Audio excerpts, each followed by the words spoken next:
성도 여러분, 한 주일 동안 어떻게 평안하셨습니까? 오늘 날씨가 요즘 또 이상하게 가는 것 같아요. 거꾸로 가는 것 같습니다. 오늘 덥더라고요. 옷을 두껍게 입으니까요. 이 며칠은 또 따뜻할 것 같고 또 지나면 또 날씨가 또 추워지긴 할 텐데요. 그래도 이 춥다가 좀 따뜻해지니까 좋은 것 같아요. 이 잠깐 따뜻해진 이 시기를 또 내일 안식일도 좀 따뜻할 것 같은데요. 이 안식일에 좀 밖으로 나가셔서 또 하나님의 사랑을 좀 느껴보는 것도 참 좋을 것 같습니다. 어느덧 또 시간이 흘러서 12월이 되었고,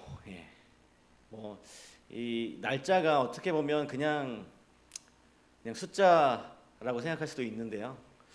우리가 이 한 해를 잘 마무리하면서 2023년도를 잘 마무리하고 또 새로운 기분으로 또 2024년도를 맞이하면서 우리가 정말로 새해에는 하나님께서 우리에게 주신 어떤 은사들, 여러 가지 은사들을 좀 많이 활용하는 한 해가 되었으면 좋겠습니다.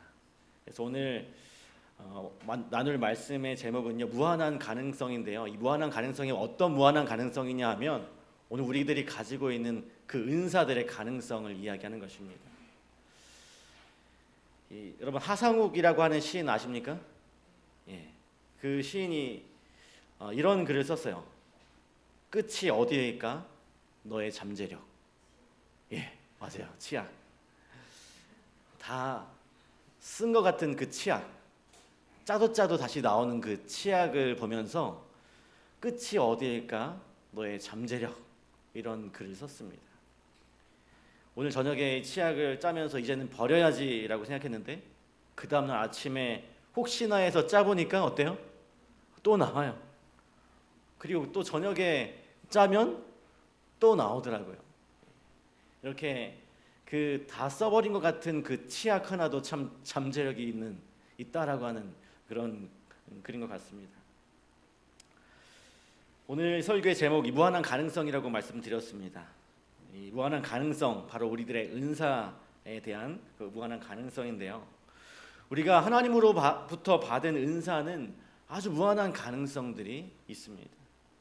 보통 대부분의 사람들은 자신의 은사가 뭔지도 모르고 살아가는 경우도 참 많이 있어요. 당신은 어떤 은사가 있어요? 라고 이렇게 물어보면 저는 은사가 없는 것 같아요 라고 대답하는 사람이 꽤 많습니다. 그러나 오늘 우리 각각 개개인은 분명 하나님께서 주신 특별한 은사들이 있다라고 하는 것입니다. 그리고 그 은사는 무한한 가능성이 있다라고 하는 것이죠. 마치 그 다 쓴 치약이 짜도 또 나오는 것처럼 그런 잠재력, 어떤 가능성이 있다라고 하는 것입니다. 그렇다면 이 은사에 대해서 오늘 우리가 알아야 할 그 내용이 무엇이고 또 그 속에서 무한한 가능성을 찾을 수 있는 길이 무엇인가 한번 생각해 보도록 하겠습니다. 우리는 흔히 다르다는 것과 또 틀린 것을 혼돈할 때가 종종 있어요. 예를 들어서 우리가 어떤 수영장에 갔는데 수영을 하는데 다 하얀색 수영복을 입었는데 한 사람만 검정색 수영복을 입고 나타났습니다. 여러분 이것은 다른 건가요? 틀린 건가요? 다른 거죠. 자, 다른 교회는 다 토요일 오전 10시에 예배를 드리는데 어떤 교회는 오후 1시에 예배를 드립니다. 이것은 다른 것입니까? 틀린 것입니까? 이것도 다른 거죠. 우리는 분명히 이것은 틀림이 아니라 다름이라고 대답을 합니다. 그러나 정작 내가 그 상황이 되면 왠지 모르게 그 다른 것이 부끄럽게 느껴지고 또 한 발 더 나아가서 그것이 틀린 것처럼 인식이 돼요. 나와 다른 사람, 다수와 다른 어떤 소수를 바라보면서 서로를 불편하게 생각할 때가 참 많이 있는 것 같습니다. 우리가 살아가면서. 그런데 이 성경은 처음부터 이 다름의 미학을 이야기하고 있습니다. 이 성경은요. 이것이 가장 잘 나타나는 곳이 어디냐면 바로 창세기 1장이에요. 창세기 1장에서 가장 많이 반복되는 표현 중에 하나가 바로 종류대로라고 하는 말입니다. 하나님은 한 종류의 꽃을 창조하지 않으셨습니다. 사실 가장 예쁜 꽃 그 한 종류로 세상을 도배할 수도 있었는데 하나님께 그렇게 하지 않으시고 각기 종류대로 꽃을 만드셨어요. 공중에 나는 새들도 마찬가지죠. 여러 새들이 있습니다. 가장 예쁘고 화려한 새만 만들면 좋겠는데 어떤 새들은 정말 평범하다 못해 눈에 잘 띄지도 않는 그런 새들이 있어요. 그런데 바로 이것이 하나님이 생각하시는 아름다움이라고 하는 것입니다. 아름다움은 다른 것들과의 조화를 통해서 드러나게 되어 있어요. 그렇다면 우리가 가지고 있는 이 사람의 은사는 어떨까요? 은사 중에 사람들이 가장 선호하는 은사가 있다면 뭐가 있을까요, 여러분? 여러분 어떤 은사를 좀 가지고 싶어 하십니까? 어떤 은사를 좀 부러워하십니까? 교회 안에서 일반적으로 선호하는 어떤 은사가 있을까요? 우리 임장관님? 성령의 은사. 성령의 은사. 좋습니다. 성령의 은사. 우리가 성령의 은사를 다 받아야죠. 일반적으로 가장 사람들이 선호하는 그런 은사, 어떤 이 찬양의 은사나 혹은 이 가르치는 은사, 그런 것들이 있을 거예요. 물론 어떤 교단에서는 이 치유의 은사나 방언의 은사, 그런 은사를 1위로 꼽을 수도 있습니다. 어쨌든 은사 중에도 사람들이 가장 좋아하고 선호하는 은사들이 있다라고 하는 것입니다. 그런데 왜 하나님께서는 각 사람에게 또는 사람들이 선호하는 은사만 주지 않으시고 다양한 은사를 주셨을까요? 왜냐하면 왜 그럴까요? 그것이 하나님 보시기에 아름답기 때문에 그런 것입니다. 하나의 꽃, 하나의 색으로 도배된 세상이 아니라 서로의 다름이 서로의 부족을 채워줌으로써 이 아름다운 조화를 만들어내는 것입니다. 그리고 그런 공동체가 되기를 바라시기 때문에 그런 것입니다. 이 사도 바울은 다름에 대해서 이렇게 말합니다. 고린도전서 12장 29절과 30절의 말씀입니다. 고린도전서 12장 29절과 30절입니다. 다 사도이겠느냐? 다 선지자이겠느냐? 다 교사이겠느냐? 다 능력을 행하는 자이겠느냐? 다 병 고치는 은사를 가진 자이겠느냐? 다 방언을 말하는 자이겠느냐? 다 통역하는 자이겠느냐? 여기서 바울은 다 뭐뭐이겠느냐라는 표현을 반복해서 사용하면서 다름 자체가 하나님의 뜻임을 강조하고 있습니다. 은사가 다 같을 수도 없고 같아서도 안 된다는 거예요. 이것이 바로 다름의 그런 미학이라고 하는 것입니다. 그런데 바울은 바로 그 다음에 이어서 31절에 너희는 더욱 큰 은사를 사모하라. 내가 또한 가장 좋은 길을 너희에게 보이리라 라고 이렇게 말하고 있습니다. 뭔가 좀 앞뒤가 맞지 않은 것 같아요. 조금 전까지만 해도 다름의 미학을 이야기해놓고는 마지막에 가서는 다 사모해야 할 한 가지 은사가 있다라고 하는 것입니다. 그렇다면 이 사도 바울이 말한 모두가 사모해야 할 그 하나의 은사는 무엇일까요? 여러분 고린도전서 13장에 나오는 것, 그 뭐죠? 사랑입니다. 사랑의 은사예요. 바울은 왜 은사의 다양함에 대해서 이야기한 다음에 모두가 다 사모해야 할 한 가지 은사로 이 사랑을 이야기한 것일까요? 그것은 바로 이 사랑이야말로 다름을 아름답게 만들어주기 때문에 그렇습니다. 이 다름이 틀림으로 보이는 것은 사랑이 없기 때문에 그래요. 반대로 다름이 아름다움으로 또 행복으로 감사로 보이는 것은 사랑이 있기 때문에 그런 것입니다. 이처럼 바울이 은사는 다양하지만 모두가 사랑이라는 은사를 추구하라고 한 그 이유는 바로 그 사랑이야말로 다름을 아름다움으로 보게 만들기 때문에 그렇습니다. 오늘 우리가 속해 있는 모든 곳에서도 이 사랑의 은사가 가득한 그런 곳이 되었으면 좋겠습니다. 서로의 다름이 어떤 비난과 원망의 이유가 아니라 오히려 우리를 더 아름답고 행복하게 만드는 그 이유가 되기를 간절히 바랍니다. 그것이 아름답게 보여야 천국이 아름답게 느껴질 것입니다. 왜냐하면 이 천국은요, 하나의 꽃으로 가득한 곳이 아니라 다양한 꽃들이 함께 피어 있는 곳이기 때문에 그렇습니다. 이 은사라는 말은 흔히 교회 용어예요. 다른 데서는 사용하지 않습니다. 교회 밖에서 은사라는 말을 쓰는 건 한 번도 본 적이 없어요. 그런데 이 은사라고 하는 게 정확하게 무슨 뜻일까요? 이 은사는 헬라어로 카리스마라는 단어입니다. 여러분 카리스마라는 단어 잘 아시죠? 저 사람 카리스마 있어 할 때 그 카리스마입니다. 근데 이 카리스마인데 이 카리스마의 본래의 의미는 선물이라고 하는 의미가 있습니다. 선물.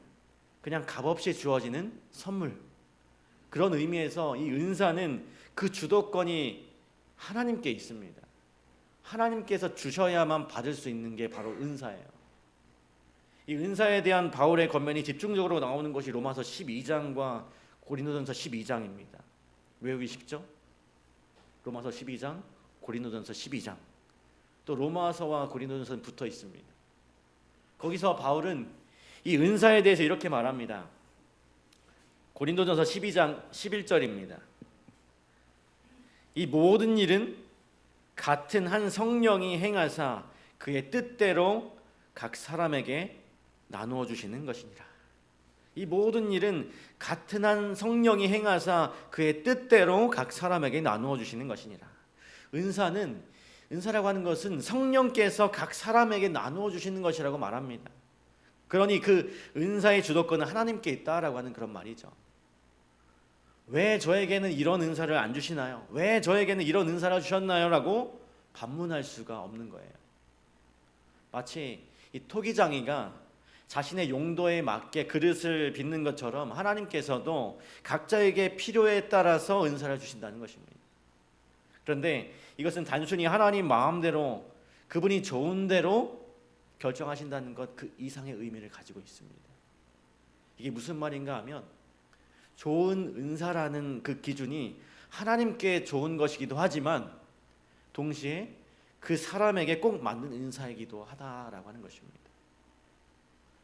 예를 들어서 이제 저희 하원이가 교회에 오려고 신발을 신습니다.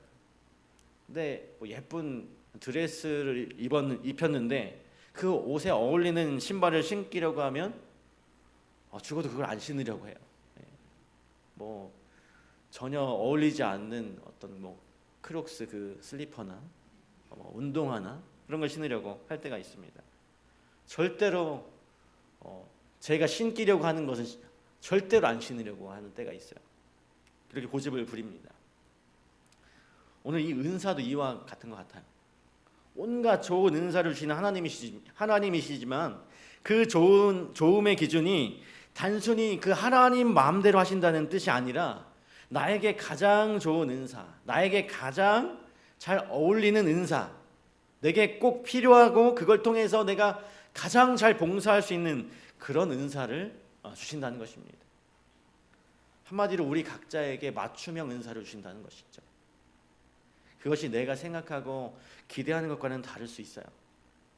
내게 주신 은사와 내가 원하는 은사가 다를 수 있습니다. 그럴 때 우리는 진지하게 하나님께 기도하면서 물어야 합니다. 무엇이 나에게 가장 잘 맞는 은사인지, 그리고 내가 이것을 통해서 어떤 봉사를 할 수 있는지 하나님께 끊임없이 물어야 하는 것입니다. 그런 과정을 통해서 우리는 나의 은사를 발견하기도 하고 그 은사를 더 개발시킬 수도 있는 것입니다. 이렇게 은사가 잘 활용되고 개발될 때 우리는 그 은사를 통해서 더 많은 봉사를 할 수 있게 되고 그것을 통해서 더 큰 행복과 삶의 의미를 느끼게 될 것입니다. 성경은 이 은사의 목적에 대해서 이렇게 분명히 말합니다. 에베소서 4장 11절과 12절입니다. 에베소서 4장 11절 12절. 그가 어떤 사람은 사도로, 어떤 사람은 선지자로, 어떤 사람은 복음 전하는 자로, 어떤 사람은 목사와 교사로 삼으셨으니 이는 성도를 온전하게 하여 봉사의 일을 하게 하며 그리스도의 몸을 세우려 하심이라. 하나님께서 각 사람에게 다양한 은사를 주시고 또 다양한 직분으로 부르신 이유는 그 은사들을 통해 이 성도들을 온전하게 하기 위함인 것입니다. 여기 온전이라고 번역된 이 단어는 이 준비라는 의미로 이해될 수 있습니다. 다시 말해서 하나님께서 이런 다양한 은사들을 주신 이유는 그 무엇보다도 성도들을 준비시켜서 그들로 하여금 이 봉사의 일과 그리스도의 몸을 세우는 일에 동참하게 하기 위함이라고 하는 것입니다. 이와 같은 은사의 목적은 베드로전서 4장 10절에도 동일하게 이야기합니다. 각각 은사를 받은 대로 하나님의 여러 가지 은혜를 받은 선한 청지기 같이 서로 봉사하라. 여기서 각 사람이 은사를 받은 대로, 다시 말해 하나님께서 주시는 그 은혜의 선물을 맡은 청지기 같이 서로 봉사하라라고 이렇게 말하고 있어요. 이 구절의 핵심이 이것입니다. 서로 봉사하라. 이것이 바로 우리에게 은사를 주신 목적이고 이유인 것입니다. 은사는 결코 자신을 높이고 드러내기 위한 것이 아니에요. 그것은 오히려 남을 섬기고 봉사하기 위함인 것입니다. 이처럼 은사를 가진 자의 기본 자세는 이 은사의 주인은 내가 아니라 바로 하나님이라는 것입니다. 방금 읽은 베드로전서 4장 10절에서 이것을 가리켜서 선한 청지기라고 이야기했어요. 청지기가 뭔가요, 여러분? 우리가 잘 알듯이 주인의 것을 맡아서 관리하는 것이 청지기입니다. 그런 의미에서 우리에게 주어진 다양한 은사들은 주인의 뜻에 합당하게 사용되어져야 하는 것입니다. 그렇게 사용하는 자가 가장 선하고 하나님 보시기에 합당한 선한 청지기가 되는 것이죠. 왜냐하면 그 은사를 주신 목적 자체가 나의 유익을 위한 것이 아니라 봉사하고 서로를 섬기기 위함이기 때문에 그렇습니다. 그러나 우리가 아무리 이 은사에 대해서 배우고 그 은사의 목적을 잘 기억한다 하더라도 내가 어떤 은사를 가지고 있는지를 알지 못한다면 이것은 아무 의미가 없습니다. 어찌 보면 우리에게 가장 중요한 일은 나에게 주어진, 하나님께서 나에게 주신 그 은사를 발견하는 일이 가장 중요한 것 같아요. 그렇다면 하나님이 주신 은사, 그 은사를 우리가 어떻게 발견할 수 있을까요? 그것은 바로 구하는 것입니다. 누가복음 11장 13절은 너희 천부께서 구하는 자에게 성령을 주시지 않겠느냐라고 말하고 있고, 또 야고보서 1장 5절도 지혜가 부족하거든 후히 주시고 꾸짖지 아니하시는 하나님께 구하라 라고 이렇게 말했습니다. 또 마태복음 7장 7절에서도 동일하게 구하라 그리하면 너희에게 주실 것이요 라고 이렇게 약속하시면서 구하는 자에게 분명히 주실 것을 말씀하셨습니다. 물론 방금 읽은 이 말씀들이 은사에 대한 그 문맥으로 주어진 말씀은 아닙니다. 그러나 구하는 자에게 주신다는 성경의 분명한 원리를 이 은사를 발견하는 것에도 똑같이 적용할 수는 있어요. 사실 우리는 대부분 자신의 은사가 무엇인지 잘 모릅니다. 무엇을 잘하고 또 무엇을 하고 싶은지조차 모를 때가 많아요. 그런데 그렇게 내 은사가 무엇인지 잘 모를 때 좋은 방법 중에 하나는 다양한 사역들을 직접 해보는 것입니다. 다양한 것들을 직접 해보는 거예요. 어린이반 교사도 해보고 교과 지도도 해보고 찬양 지도도 해보고 전도 소그룹도 해보고 이렇게 다양한 경험들을 통해서 나에게 가장 잘 맞는 그 은사를 발견하게 되는 것입니다. 이렇게 다양한 경험들을 통해서 나에게 가장 잘 맞은 은사를 발견하게 될 때 우리는 그 발견하는 기쁨과 동시에 그 은사를 통해서 우리의 삶이 더욱더 행복하고 즐거워지는 그런 경험을 하게 될 것입니다. 그리고 그 은사를 잘 찾아서 개발하고 발전시킨다면 나 자신뿐만 아니라 내가 속한 우리 직산교회에도 큰 도움이 된다고 하는 것이죠. 이렇게 각자의 개발된 은사들을 통해서 그 내용이 더욱 풍성해지고 그것을 통해서 더 많은 사람들이 그 은사에 동참하게 될 때에 하나님의 교회는 더욱더 든든하게 서게 될 것입니다. 아무쪼록 우리 각자가 자신의 그 은사를 발견하고 잘 발전시켜 나감으로써 우리의 작은 그 봉사를 통해서 하나님의 나라가 더욱 확장되게 되기를 간절히 바랍니다. 이 은사를 발견한 사람이 해야 할 그 다음 역할은 바로 그 은사를 계속해서 사용하면서 발전시키는 거예요. 이 은사는 완전히 갖추어진 어떤 능력으로 주어지는 것이 아닙니다. 그것은 계속적으로 개발되고 발전시켜야 하는 것입니다.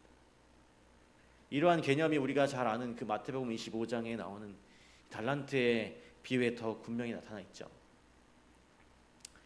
마태복음 25장 14절과 15절입니다. 또 어떤 사람이 타국에 갈제 그 종들을 불러 자기 소유를 맡김과 같으니 각각 그 재능대로 하나에게는 금 5달란트를, 하나에게는 2달란트를, 하나에게는 1달란트를 주고 떠났더니, 이 비유는 우리가 잘 아는 것처럼 주인이 먼 나라로 떠나는 이야기로 시작이 됩니다. 그리고 떠날 때 그냥 떠난 것이 아니라 종들에게 자신의 소유 얼마를 맡기고 떠나요. 그런데 특이한 것은 사람마다 맡긴 달란트의 그 양이 달랐다라고 하는 것입니다. 한 사람에게는 금 5달란트를 맡겼고 또 한 사람에게는 금 2달란트를 맡겼어요.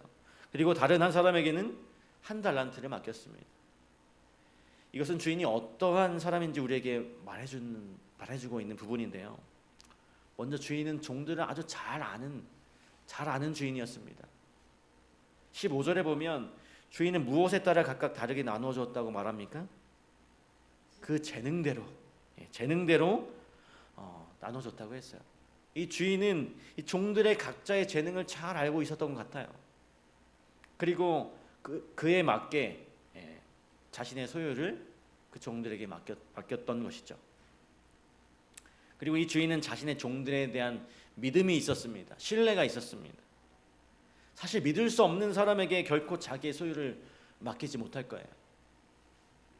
그러므로 이 주인은 종들에 대한 믿음이 있었고 뿐만 아니라 종들에 대한 기대가 있었습니다. 만약 그 돈을 그냥 안전하게 보존하는 것이 주인의 목적이었다면 그는 오히려 그것을 은행에다 맡기는 편이 더 나았을 것입니다. 왜냐하면 일단 개인에게 맡기는 것보다는 은행이 더 안전하고 그에 대한 어떤 이득도 볼 수 있기 때문에 그렇죠.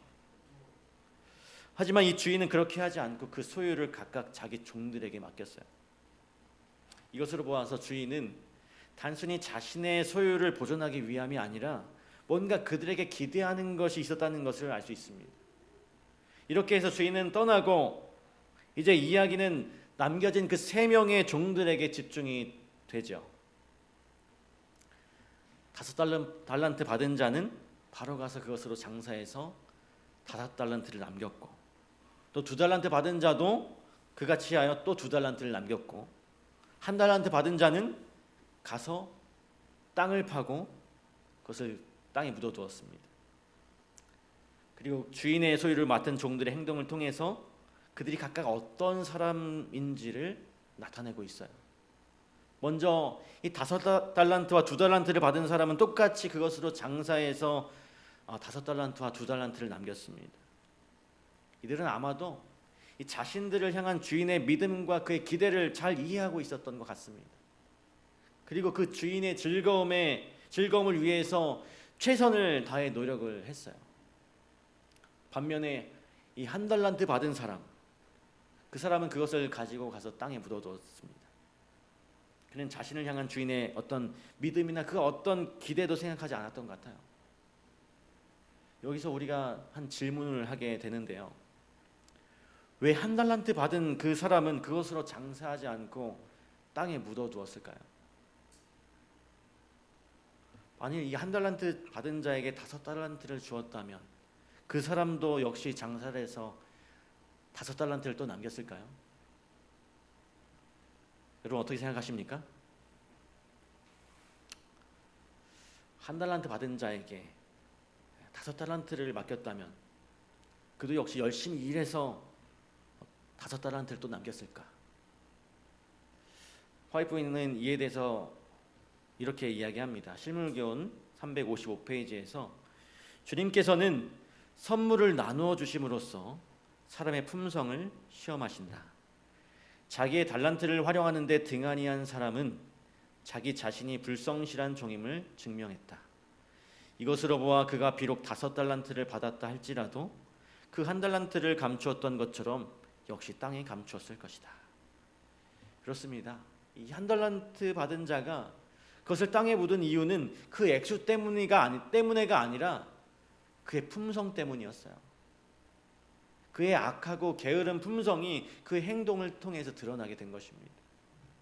이 비유에서 주인이 자신의 소유를 종들에게 맡긴 것은 바로 그들의 품성을 시험하기 위함이었던 것입니다.